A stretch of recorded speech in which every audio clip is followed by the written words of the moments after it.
अभ्यास 21।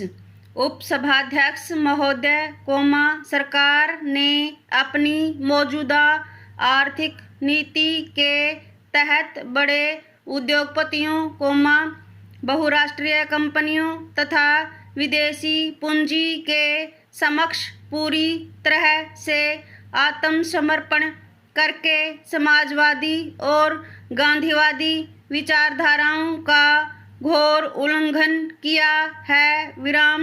आश्चर्य की बात है कि 7वीं योजना के दस्तावेज में भी गरीबी, आर्थिक असमानता, क्षेत्रीय असंतुलन, गांवों का पिछड़ापन, बेरोजगारी, विदेशी मुद्रा का संकट तथा काले धन का प्रसार जैसी समस्याओं के समाधान का कोई ठोस उपाय नहीं सुझाया गया है।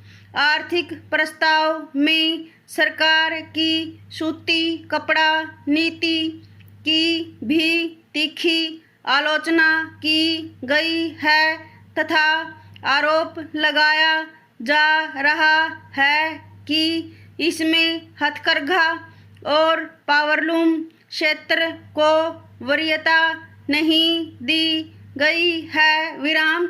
इस नीति में संगठित कल कारखानों को सस्ते मूल्य के कपड़े बनाने के सामाजिक दायित्व से भी पूरी तरह मुक्त रखा गया है।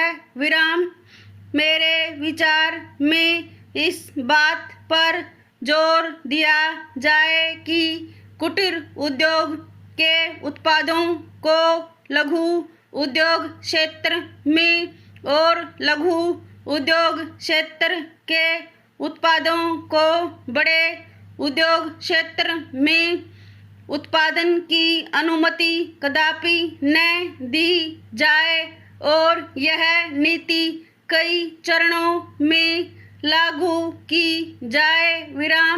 नेक्स्टेंजा मैं लघु इकाई प्रौद्योगिकी के विकास और अनुसंधान का भी समर्थन करता हूँ। इससे ग्रामीण क्षेत्रों में रोजगार के पर्याप्त अवसर सुलभ होंगे।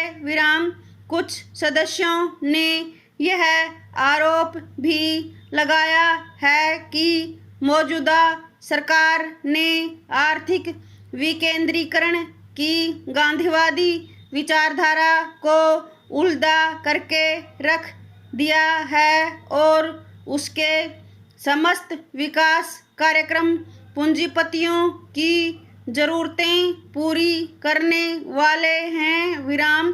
इस आरोप का भी खंडन नहीं किया जा सकता। मैं उद्योग और कृषि में वैज्ञानिक तकनीक के उपयोग के खिलाफ नहीं हूँ, लेकिन इसके साथ साथ मेरा कहना है कि आम उपयोग की चीज़ों के निर्माण के लिए आधुनिक तकनीक का अनाप शनाप ढंग से आयात करने के विरुद्ध हूँ। सरकार की आर्थिक नीति में कही गई चहुमुखी विकास की बात भ्रामक है और उसमें सामाजिक न्याय व समान वित्त प्रणाली पर ज़्यादा ध्यान न देकर आर्थिक असमानता बढ़ाने तथा एकाधिकारियों के हाथ में धन व्यवस्था केंद्रित करने का इंतजाम किया गया है।